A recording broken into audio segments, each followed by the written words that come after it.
Hi, Amy. Hi, B. We watched Match Me Abroad Season 2, Episode 7 today or yesterday. What did you think? Thought it was short. I thought it was so enjoyable that it just flew so quickly. I was entertained. I laughed a couple times. I found it engaging. What'd you think? This was a hilarious episode. There was a lot of laughter, and I wrote quite a few notes, especially on Victoria's date and Amber's date, because I found a few things to be intriguing. Yes. So before we dive in, 1, rate, review, follow us wherever you listen to the podcast. 2, watch the podcast on YouTube at 90 Day Fiance. Honestly, let's go. Victoria.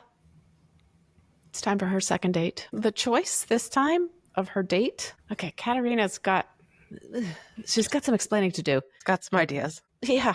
This one is with Darren the comedian and Katarina, who will be keeping Victoria in check, making sure that she is being absolutely honest herself, her true self.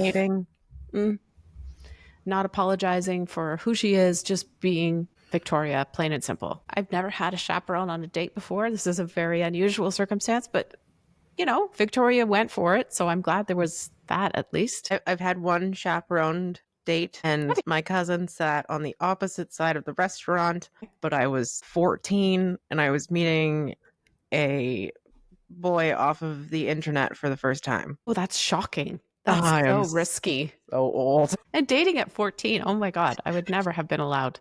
Well, it wasn't like a date, but it definitely seemed like one. I was meeting a guy online. Okay. Who I met online, but in person. Again, with the age. So for her to be 39 and having a chaperone, super awkward. Though I appreciated the fact that Katarina was there for support and she stayed long enough to assess whether or not this was a good match and if Victoria was, I don't want to say behaving appropriately because she wasn't inappropriately previously. She just needed to speak up more and to be herself. And I really think that I think she did well with this. And I think Victoria needed that helping hand because the last one was just so incredibly rough. Yes. She definitely needed some guidance. And I love that Victoria took the guidance on board and she was acting according to Katarina's rules, if you will. The man that she's set her up with is described by Katarina as family oriented, does not want kids. That's a good thing. And who loves the city. So this seems at the outset to be a much better match for Victoria than date number 1, David. When he comes out on stage and he starts doing his bit, I was like, oh my God, this guy is terrible. I didn't find anything funny. We only got to see like 2 lines. We have no idea if those were his warm-up jokes or how long he was actually on stage for. To me, what stuck out was the fact that he had the courage to get up there. He had material. He delivered it well, even if it didn't land. And he kind of ran with the punches. And to me, that screams a lot about confidence and self-assuredness and the ability to get outside of his comfort zone. And for him to like perform in front of her prior to meeting, that could have been a disaster. What if his jokes weren't just not funny, but they were rude or obnoxious, or it could have been a huge turnoff. That's true. But she took it well, so I think his set went well enough. It didn't knock him off his rocker if the show didn't go according to plan. He was just like, yeah, I did it. What'd you think? Okay, great. Tell me about you.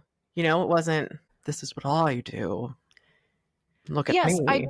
I can appreciate that side of things, but I felt very strongly that nothing was landing, that the audience wasn't laughing, that Victoria was laughing out of nervousness more than out of things being funny, and that I thought she is doing her people-pleasing thing in this moment by saying, oh, he did well and she enjoyed it, which I think most of us would probably do anyway, because if this is your date, are you going to give them an honest opinion and say, actually, that sucked, I didn't find anything funny? So, okay, I'll give her a pass on that. And then I love the fact that Katarina, like you said, only stays long enough. She realizes that they do have a connection, that there is something happening between them, something sparking, and that they connect over this very strange and weird thing, which I've never heard before, which is their love of Excel. Totally funny. More funny than the jokes. Is it funny? Because I got excited about it.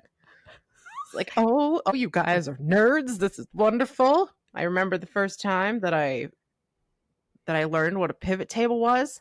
I was so enthralled. I don't know Okay, what you're saying. you can do what? Okay. Meh. They have great conversation. I don't understand what's happening right now. They do have great conversation, and things are going so well until they get to the point where Victoria asks Darren his age, and he says he's 27. This stops her in her tracks. I think that's a big age gap, and I think Katarina probably should have given her a heads up, but had she given her the heads up, she probably would have been overthinking about it. So I don't know how I feel about it. I think I would have walked out. I mean, I'd finished the date, but 27? Come on. I agree. I think that I would not have been comfortable if I was 39 and my date was 27. That would have been very weird for me. But he already knew her age, so obviously he's not disturbed by the fact that she's 12 years older. Mm-hmm. Think. 12 years older.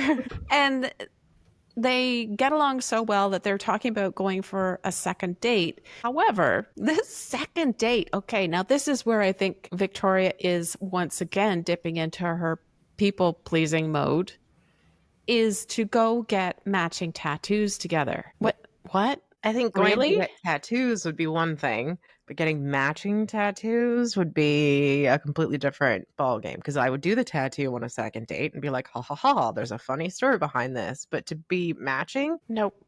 I don't like this. I don't like this at all. I don't know how many tattoos she has, so I don't know the amount of thought or significance behind each one. So the matching tattoos is a little weird. But she did say she wanted someone spontaneous and fun. And I think he's checking all of these boxes. Mm-hmm. And maybe she doesn't need someone who's super mature and takes everything too seriously. I don't know, but their chemistry right off the bat was palpable. Their body language towards each other was great. I thought it was really awkward when she said she's old and she wants to go. Yeah.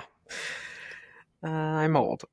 Yes, that Okay. what you can see in spades how uncomfortable she is at that point of the date. And I don't know if it was because of her telling this joke that was just weird about her age, or if it was because she was still thinking about the matching tattoos date that's upcoming, because she starts talking with her hands a lot. Like they are everywhere. She can't stop. And remember when we first met her, she said she has this problem with talking with her hands. It's an obvious tell for her when she's uncomfortable about something. The hands come out and the teeth come out. Like her gums were, she was smiling so hard and she was talking so much with her hands that I thought, this is a woman who is extremely, extremely anxious and uncomfortable right now. Mm-hmm. So not a great way to end the date, but I agree with you. I think there's chemistry. I think there's a possibility for a connection here that could last. I think one of the funniest things that happened in this episode was when she was outside of the van and he goes to open it and the door sticks or something and he finally gets it open and then the driver comes around to shut it and he was like, oh man, that's a really difficult door, eh? Maybe double WD-40, huh? I laughed Silly. out loud just as I did right now. I thought that was pretty funny, pretty witty. Is it the WD-40 Yeah. or is the door just that heavy? It's the I don't know. But he covered that up with his humor, and I don't even know if she heard that, but I found that joke very endearing, and that one definitely did land. All right, shall we move on? Okay. Now it's time to talk about Tony. Oh, Lord. Oh, Tony. He says, you took away my senses, as if he ever had any to begin with. I really wish that someone could have taken away my senses during his segment because this guy is insufferable. I will not disagree. I thought you were going to disagree, and I was preparing for that. No, don't. My first question was, okay, so the blind date experience is over. Did he learn anything? He did. He learned that he didn't want to meet with any of them. Okay, now did we not predict this, or did I not predict this, that We he did. was not gonna choose anyone because none of them would measure up to his ridiculous standards, which of course he deserves. The possibility of Tony growing in any capacity in his life are slim to none. Yes. Somewhere between 0 and 0.01%. He criticizes women for such ridiculous reasons. One's got a voice that's not feminine enough. One was touching him, and he doesn't like to be touched. One doesn't like exercise. Or, One, her arms were too flabby and it didn't seem as though she worked out. yes, slightly chubby arms.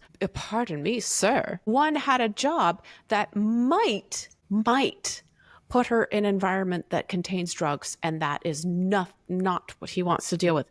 So fantastically judgmental, And not critical. just that, but he said that when the one woman touched him, he wanted to throw her across the room. It's like, Choice. oh, violence. Isn't that nice? Completely warranted. Somebody touches you and you want to hurt them in response. That's great. Perfect. Luiza asserts all of these women actually met your criteria, Tony, but he does not buy it. He wants what he wants, and he's not going to open his mind. He's not going to change his mind. And she says to him, look, everything that you're finding wrong with these women seems to be a deal breaker. How is it possible for you to date anybody if everything that you come up against is not a compromise or something that you'll overlook or just a whatever, but a deal breaker? And she does say that she finds this difficult to deal with, which is true, is it not? I mean, that's just a fact. Mm-hmm. You have all these criteria, and the slightest little inconsistency makes you think, oh, no, I can't, won't. No, then that is difficult. And she also says that he's been so focused on looks for so long that he doesn't know what else to focus on. So the fact that she took that away from him, he was nitpicking about literally everything else. Yeah.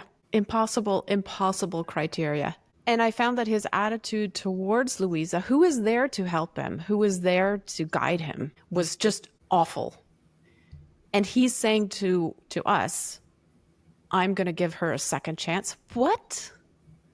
You're going to give her a second chance? That's not how this works, Tony. You're not the one who gives chances. You get chances, and you take them or you don't take them. You don't give the chances. Not to your matchmaker, who was trying very, very hard to encourage you to change your very narrow-minded ways and to be a better person. He just focuses only on what he wants. He says that Luiza has to prioritize his wants.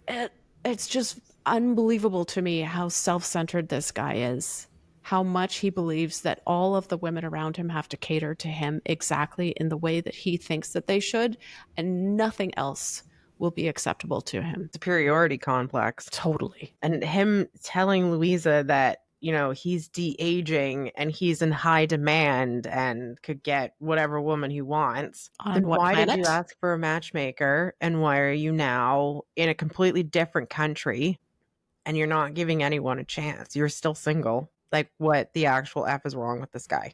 I mean, we all know what's wrong with him. We know what's wrong with him. Yeah.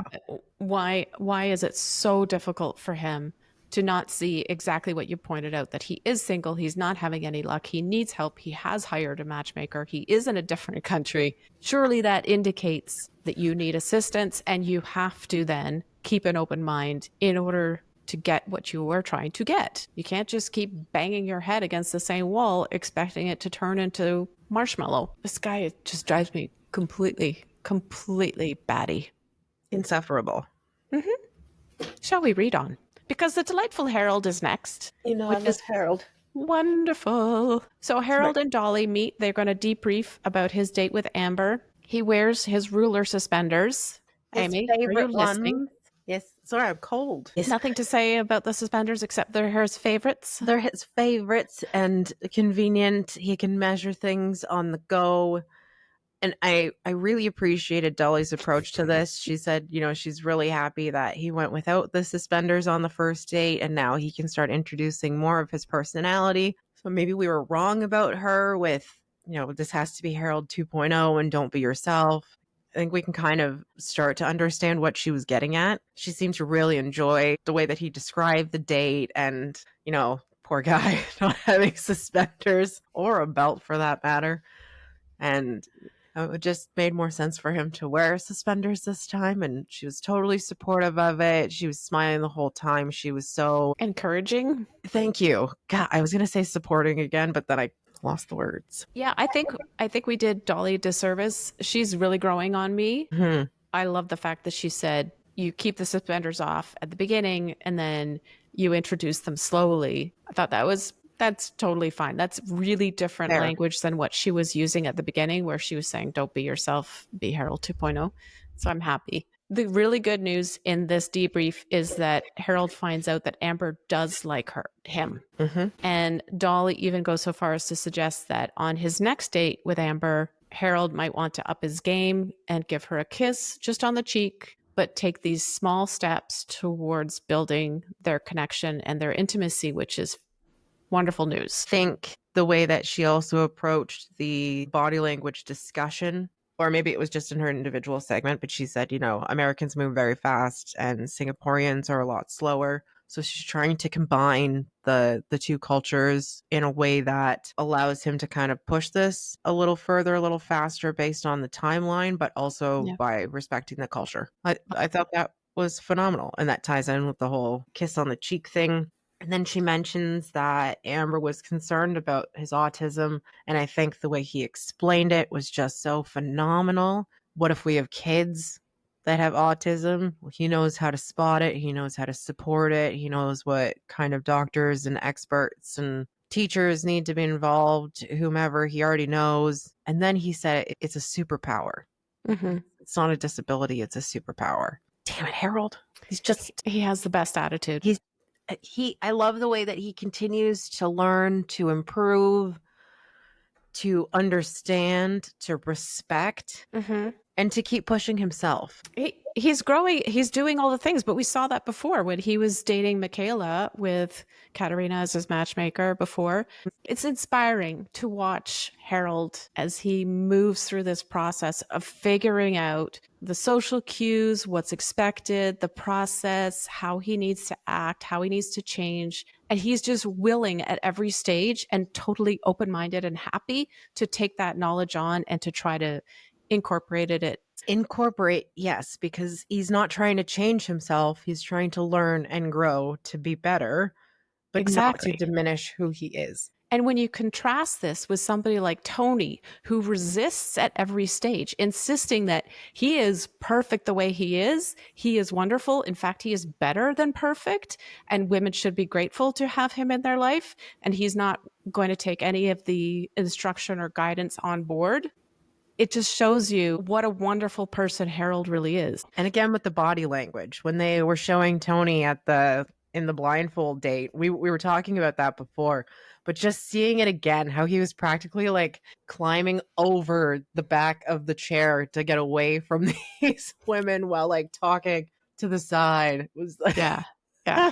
and then here's Harold. He learns about body language and how you should be facing them and the slight touch and these little tiny things he's doing. And Tony can't even sit properly on a chair.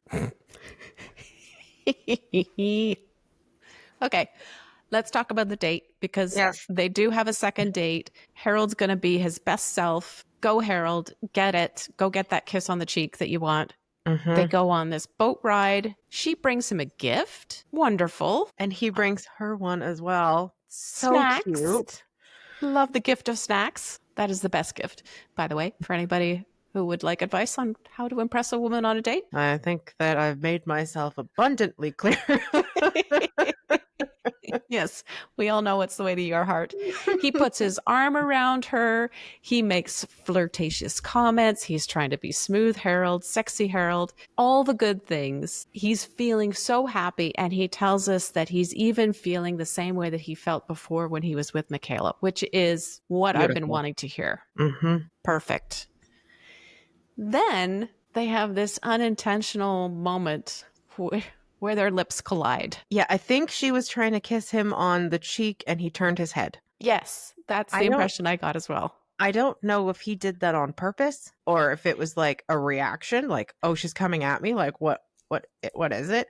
But immediately he knew that he done messed up. Yeah. Yeah, it was an awkward moment, but I felt like they both recovered from it pretty well, even though they didn't specifically talk about it and say like, oh, sorry, I didn't mean to, or anything like that. It was just more of a playfulness between them that made the weird moment go away. I think so too. And going back to what he said, well, he was like just before the date, he said that he has to show her who he is and she has to choose him. He's Yes. not trying to force it. He's not pretending to be someone else. He's allowing it to happen organically.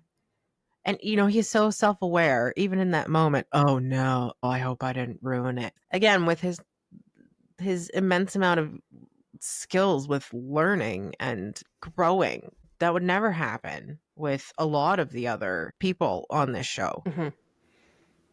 Yeah, there's too much resistance in so many of us against taking new information on board because we think we already know everything already anyway. So why are you trying to tell me that I'm not doing it right? Of course I'm doing it right.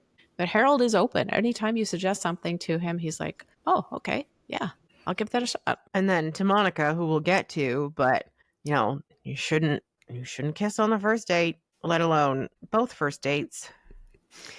Let's talk about Monica. Oh God. She is still crying on the phone with Bernardo when the scene opens, confessing her sin of having gone on a date with Bruno and of having kissed Bruno. She even apologizes to Bernardo, for Christ's sakes. No, Monica, no apology, please. I would Do just like not. to say, Yes. I will be incredibly irritated if we start and end any more of her segments with her crying like that. Mm-hmm. It was so dramatic. It was so over the top. It was so unnecessary. You haven't done anything wrong. And even Bernardo was the one who said, I know that you're meeting other people. It's okay. Just, you know, communicate with me. Okay, great. And now she's like smiling through her tears. Oh, okay. Like, what does she think is going on here? Like, is she married to him and is exploring other options?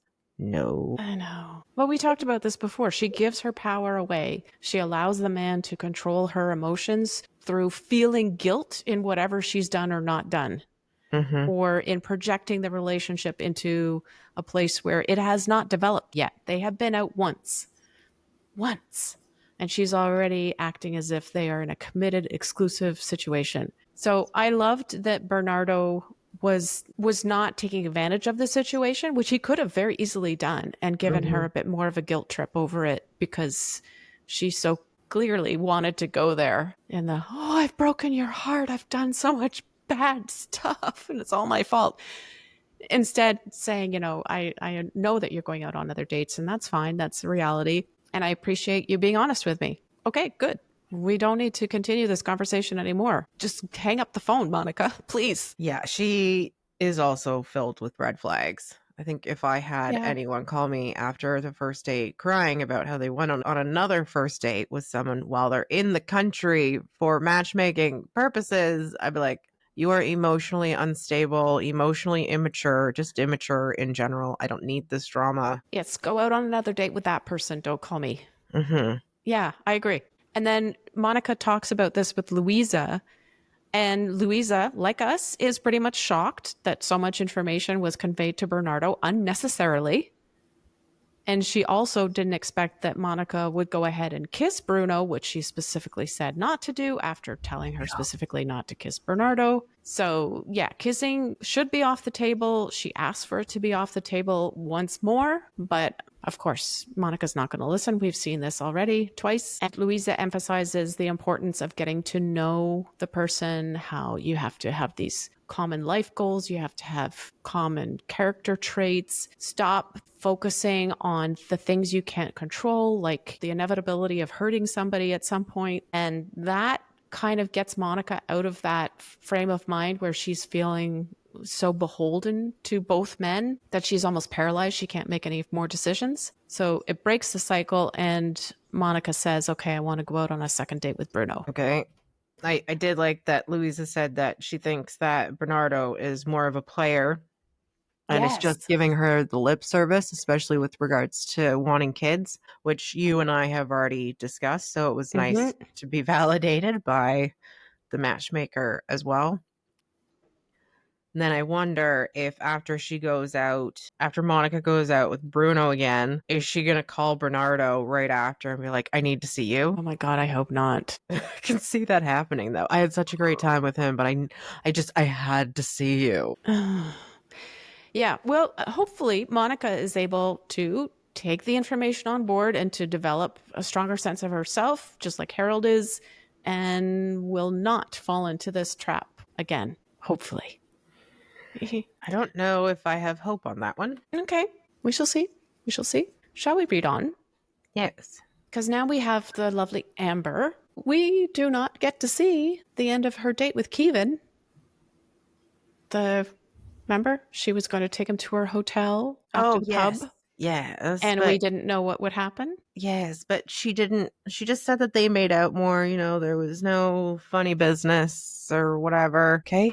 Did he spend the night? Did you kick him out? Did you have to kick him out? Did he leave of his own volition? I don't believe that that's all there was to it, because she follows that up by saying they've been texting since then, but she's not getting a good response from him. She's not getting the feedback that she needs and wants. So she's basically fallen out of love with Keavan. Mm-hmm. And to me, that indicates that he found it to be too much and he's backing off. He's putting the brakes on, and she's getting the message and doing exactly the same thing in response. So she chooses to go out with somebody else, and this guy's name is Glenn, Mr. Ireland. He is also a life coach. He's extroverted.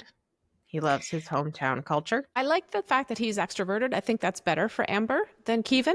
Much better. I think that their personality match is so fun. The way that they bantered together. He just seemed like such a better match, like energy wise. He met her energy, she met his. I think they both felt more comfortable and they didn't have to worry about, oh, am I too much? Because he's just as much as she is, I guess. I loved the idea for the date to go to the prison. I know it sounds like really strange, but what a beautiful, beautiful place. She gets to go to learn more about the history of this castle, like jail, prison, whatever. There's so much to see, so much to do, so much to learn, so much to just absorb, and to get to do it with this man who she clearly finds attractive. What? Well, you're very positive, and I think that's great. You're ignoring all of the red flags that he put out. Oh no, I saw a ton of them. I loved the date.